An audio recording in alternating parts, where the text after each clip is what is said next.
있었습니다. 그러나 농부는 무겁게 내려오는 눈꺼풀을 이기지 못하고 속으로 중얼거렸습니다. 저놈 집 안에 들어오기만 해봐라. 농부가 깊이 잠든 줄로 안 도둑은 농부의 옆을 지나 안방으로 들어갔습니다. 하지만 여전히 농부는 잠에 취한 채 속으로만 중얼거렸습니다. 저놈이 안방으로 들어가는군. 뭘 가지고 나오기만 해봐라. 얼마 후 도둑은 안방에서 값이 나갈 만한 물건들을 한 보따리 짊어지고 나왔습니다. 그리고 대문 쪽으로 부지런히 걸어갔지요. 게으른 집주인은 대문을 열고 나가는 도둑의 뒷모습을 보면서 잠이 깨어나지 못한 채 중얼거렸습니다. 이놈 다시 오기만 해봐라. 게으른 사람의 특징을 잘 보여주는 재미있는 예화입니다. 이 예화는 우리에게 두 가지를 가르쳐 줍니다. 하나는 사람이 게으르다고 해서 혀까지 게으른 것은 아니라는 점입니다. 담을 넘기만 해봐라. 안방에 들어오기만 해봐라. 뭘 가지고 나오기만 해봐라. 다시 오기만 해봐라. 가만히 누워 움직이지는 않으면서 말로는 무엇인가를 할 것처럼 엄포를 놓는 모습입니다. 게으른 사람은 이렇게 몸은 움직이지 않지만 입은 분주합니다. 이것이 게으른 사람의 특징입니다. 게으른 사람이 입이 분주한 이유는 하지 않은 일에 대해서 핑계를 대야 하기 때문입니다. 해야 할 일을 많이 하지 않을수록 핑계는 더 유창해지고 그럴듯해집니다. 그래서 게으른 사람 중에는 말 잘하는 사람이 많습니다. 게으른 자는 말하기를 사자가 밖에 있은즉 내가 나가면 거리에서 찢기겠다 하느니라. 잠언의 말씀입니다. 밖에 나갈 수 없는 이유가 사자에게 찢길까 걱정되기 때문이라는 이런 내용의 말씀입니다. 게으른 사람에게는 반드시 이렇게 자기만의 핑계가 있다는 것입니다. 왜 밖에 나가지 않는지, 왜 도둑이 들어도 잡지 않는지, 열심히 할 수 있는데 왜 더 하지 않는지, 게으른 사람은 하지 않는 자기의 행동에 모두 핑계거리가 있습니다. 그래서 게으른 사람은 입으로만 열심히 부지런히 움직이는 것입니다. 우리의 신앙생활이 몸이 아닌 입으로 한다면 혹 내가 게으른 사람은 아닌지 우리의 모습을 돌아봐야 합니다. 앞에 예화가 가르쳐주는 두 번째 교훈이 있습니다. 게으름은 삶의 풍족함을 훔쳐간다는 것입니다. 게으른 사람은 자기 삶에 게으름이라는 도둑이 들어와 풍족함을 훔쳐가도 알아차리지 못합니다. 그래서 오늘 본문에서 내 빈궁이 강도같이 오며 내 곤핍이 군사같이 이르리라 라고 말씀하고 있습니다. 강도는 은밀하게 잠입하는 특징이 있습니다. 군사는 막대한 피해를 안기는 파괴력이 있습니다. 곧 게으름은 우리 삶에 은밀하게 들어와 막대한 피해를 남기고 떠나간다는 뜻입니다. 그래도 우리는 우리 삶에 게으름이 남기고 간 피해가 얼마나 큰지를 알아차리지 못합니다. 더 무서운 것은 사람들은 게으름을 별로 경계하지 않는다는 점입니다. 아니, 사람들은 게으름에 너무 관대합니다. 게으름이 자신의 삶을 지배해도 그렇게 문제의식을 느끼지 못합니다. 이유는 게으름의 위험성과 게으름의 정체를 제대로 알지 못하기 때문입니다. 게으름은 인간 성향의 문제가 아닙니다. 인간이 가지고 있는 자연스러운 감정이 아니라는 뜻입니다. 게으름은 죄입니다. 그 주인이 대답하여 이르되 악하고 게으른 종아, 나는 심지 않은 데서 거두고 해치지 않은 데서 모으는 줄로 내가 알았느냐. 예수님께서 한 달란트 받은 종을 책망하실 때 하신 말씀입니다. 예수님은 한 달란트 받은 종을 평가할 때 그의 게으름을 책망하셨습니다. 게으름은 인간의 일반적인 성향이 아니라 예수님께 책망받을 만큼 영적 성장을 방해하는 은밀한 적이라는 것을 우리에게 말씀해 줍니다. 게으름은 우리 삶을 편하게 만들어주는 친구가 아닙니다. 영적으로 병들게 하고 신앙 성장에 걸림돌이 되게 하는 것이 게으름입니다. 신앙생활의 목표는 그리스도를 닮아가는 것 아닙니까? 우리가 그리스도를 닮아가는 성화 과정에서 가장 경계해야 할 적이 있다면 그게 바로 게으름입니다. 왜냐하면 게으름과 성화는 서로 대척점에 있는 존재이기 때문입니다. 게으름은 예수님의 성품과 정반대의 것입니다. 예수님의 성품 중에 게으름이라는 성품이 있겠습니까? 예수님의 본성, 예수님의 본질에 게으름이라는 것이 존재하겠습니까? 주님을 닮아가는 신앙생활을 하고 있는 성도라면 우리는 게으름과 멀리 해야 되는 것이 정상적인 겁니다. 그러나 게으름이 은밀하게 우리 삶에 들어와 믿음 생활을 방해하고 있다면 우리는 성화의 단계, 곧 예수님의 인격을 닮아가는 신앙의 여정 중에 우리는 큰 걸림돌 앞에 넘어질 수밖에 없습니다. 그래서 믿음이 성장하지 않는 이유는 우리 안에 독초같이 자라고 있는 게으름 때문입니다. 게으름이 우리 성장에 걸림돌이 되기 때문이지요. 우리가 신앙의 거룩함을 해치는 이 게으름을 제거하지 않으면 신앙 성장은 기대하기 어렵습니다. 사람들이 부지런함에 대해서 오해하는 게 있습니다. 사람들은 바쁘고 분주하게 살면 부지런하다라고 생각합니다. 이른 새벽 아침부터 늦은 저녁 시간까지 열심히 바쁘게 뛰어다니면 참 부지런하구나 라고 생각하는 거죠. 그렇지 않습니다. 바쁘게 사는데 거룩한 목표가 없다면, 분주하게 사는데 하나님의 뜻과 상관없이 분주하게 산다면 그건 오히려 게으른 것입니다. 삶에 하나님이 빠진 그 분주함은 부지런한 게 결코 아니라는 뜻입니다. 어떤 사람은 너무 바빠서 성경을 읽지 못한다고 말합니다. 어떤 학생은 공부하기도 바쁜데 교회를 어떻게 다니냐고 이야기합니다. 죄송하지만 그렇게 바쁜 건 부지런한 게 아니라 오히려 영적으로 게으른 것입니다. 우리가 바쁘고 분주하게 살고 있다면 우리는 무엇을 위해 바쁘게 살고 있는 것입니까? 우리의 분주함은 하나님의 영광과 얼마나 관계가 있습니까? 우리의 분주함은 도대체 신앙생활 안에서 무엇을 얻기 위함입니까? 그렇게 분주하고 바쁘게 살았는데 우리의 믿음은 성장했고 그리스도의 인격을 조금이라도 더 닮아가고 있습니까? 사람이 분주하고 바쁜 이유 중 하나는 목표가 없기 때문입니다. 목표 없는 삶은 삶의 질서가 없이 혼란스럽습니다. 삶의 거룩한 목표가 정해져 있으면 삶은 그 목표를 중심으로 정돈이 됩니다. 왜냐하면 목표와 상관없는 것은 가지치기 하고 필요한 일에만 집중하기 때문입니다. 그러나 목표 없는 삶은 허다한 일로 분주하기만 할 뿐 그 분주함이 자기 성장으로 이어지지 못합니다. 그래서 삶의 거룩한 목표가 없는 사람은 게을러지는 것입니다. 하나님 안에서의 믿음의 목표가 없는 사람들은 삶이 분주하고 허다한 일로, 헛된 일로 바쁘게 살 뿐입니다. 신앙생활에서도 우리가 게으름을 경계하려면 목표를 바르게 세워야 합니다. 신앙생활하면서 목표 없이 신앙생활하면 하나님과 관계없는 엉뚱한 일로 바쁠 수밖에 없지요. 그래서 부지런한 사람은 의외로 삶이 심플합니다. 여러 가지 일로 분주하지 않고 목표와 관련된 일에만 집중하기 때문에 하나님 안에서 부지런한 사람은 의외로 삶이 간단한 것입니다. 게으름은 다른 게 아닙니다. 거룩한 목표 없이 바쁘기만 한 삶, 이런 삶이 게으른 삶입니다. 게으름의 친구가 있습니다. 게으름의 친구는 최선을 다하지 않는 마음입니다. 사람들은 최선을 다하지 않는 마음을 게으름으로 생각하지 않습니다. 그러나 최선을 다하지 않는 마음은 게으름의 유충이라고 말할 수 있습니다. 언제든지 게으름이라는 성충으로 자랄 수 있는 유충, 그 유충이 바로 최선을 다하지 않는 마음입니다.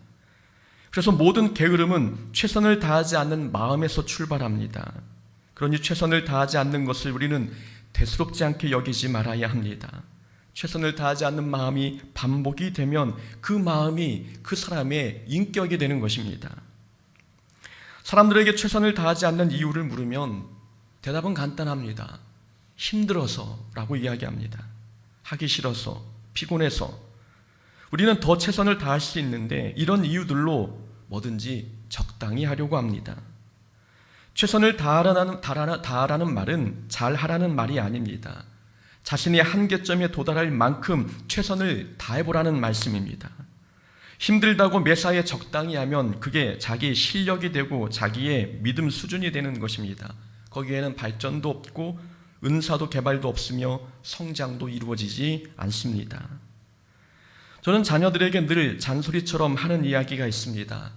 자기 실력은 자기가 정한 기준만큼 성장한다. 자기 실력은 자기가 정한 기준만큼 성장한다. 귀에 못이 박히도록 하는 말입니다. 나는 이 정도가 나의 최선이야 라고 정하면 그 사람은 그 실력은 그 정도가 됩니다. 그 이상을 해보려고 노력하지 않기 때문입니다. 이미 자기가 정한 기준 안에서 자기는 최선을 다했다고 생각하기 때문입니다. 더 발전하려고 노력하지 않는 것이지요. 그래서 자녀들에게 하는 말은 자신의 기준을 최고치로 잡고 달려가고, 그게 처음에는 힘들지만 나중에는 그 최고치가 자기의 기본 실력이 된다고 이야기합니다. 그래서 자기 생각에 최선을 다했어도 정말 내가 최선을 다한 것인지, 아직 더 최선을 다할 수 있는 여력이 남아있지는 않은지 한 번 더 생각해봐라 라고 이야기합니다. 그렇게 하다 보면 반드시 성장은 이루어집니다. 신앙생활도 마찬가지입니다. 믿음도 자기가 정한 기준만큼 성장합니다. 나는 이 정도밖에 하지 못해 라고 말하면 신앙생활은 그 정도에서 멈춥니다. 더 할 수 있는데 안 하는 거지요. 이미 자신은 자기가 정한 기준 안에서 이미 최고의 신앙생활을 하고 있다고 생각하기 때문입니다. 그래서 사람들은 더 성장할 수 있는데 힘들어서, 편하게 하려고 게을러서 성장의 기준점을 높게 잡지 않습니다. 이왕 하나님 앞에 우리가 신앙생활을 할 거라면 최선을 다해봐지 않나요? 우리에게 주어진 시간이 한정적이고 한 번 주어진 생명이라면 하나님 앞에 우리는 최선을 다해 한번 신앙생활 해봐야 되지 않겠습니까? 하나님을 경험하고 싶다면, 그리고 성령을 체험하고 싶다면 자신이 할 수 있는 최고의 열심으로 신앙생활을 해봐야 합니다. 지금까지 했던 신앙생활로 하나님을 깊게 체험하지 못했다면 우리는 방법을 달리 해보기도 해야 합니다. 더 부르짖고 매달리고 목소리 높여 하나님께 나를 만나 달라고 애원도 해봐야 합니다. 우리는 최선을 다하지 않는 자신의 모습을 그럴 수도 있지 라고 생각하지 말아야 합니다. 최선을 다하지 않는 것은 게으름의 친구입니다. 게으름의 친구가 최선을 다하지 않는 마음이라면 게으름의 먹이도 있습니다. 게으름의 먹이는 환경을 핑계 삼는 마음입니다. 사람들은 착각합니다. 사람들은 환경이 좋아지면 자기도 달라질 것으로 생각합니다. 주변에 좋은 사람이 있으면 자기는 더 부지런해지는 사람이 될 거라고 생각합니다.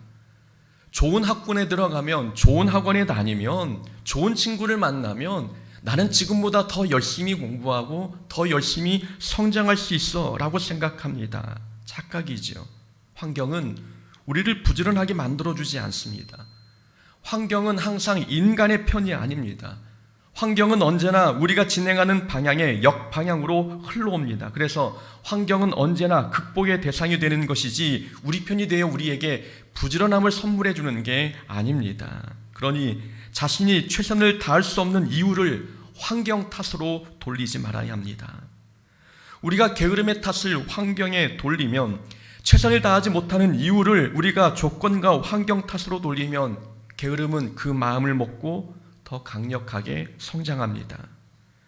게으름은 환경을 탓하는 우리 마음을 좋아합니다. 사람들이 환경을 탓하는 이유는 최선을 다하지 못하는 자기의 처지를 합리화하기 위해서입니다. 그러나 우리가 열심히 하지 못하는 이유는 환경이 문제가 아니라 우리의 게으름이 문제이기 때문입니다. 우리가 게을러서 변화하지 못하는 것이지 환경 때문에, 사람 때문에, 조건 때문에 우리가 변화되지 못하는 게 결코 아닙니다. 게으름에서 벗어나려면 게으름에게 먹이를 주지 말아야 합니다. 환경을 탓하는 우리의 모습을 보이지 말아야 합니다. 게으름은 우리의 환경을 탓하는 마음을 먹고 우리의 삶을 더 강력하게 지배하게 될 것입니다. 게으름을 제거하려면 간단하게 두 가지만 살펴보겠습니다. 게으름을 제거하려면 하고 싶은 일보다 중요한 일을 먼저 해야 합니다. 삶에는 세 종류의 일이 있습니다. 중요한 일이 있고, 하고 싶은 일이 있고, 급한 일이 있습니다. 중요한 일, 하고 싶은 일, 급한 일 중 우리는 어떤 일을 더 많이 하고 있습니까? 급한 일은 자주 일어나는 일이 아닙니다. 그래서 급한 일이 닥치면 그것부터 해결해야 되는 것이 맞습니다. 그러나 어떤 사람에게는 늘 급한 일이 옵니다.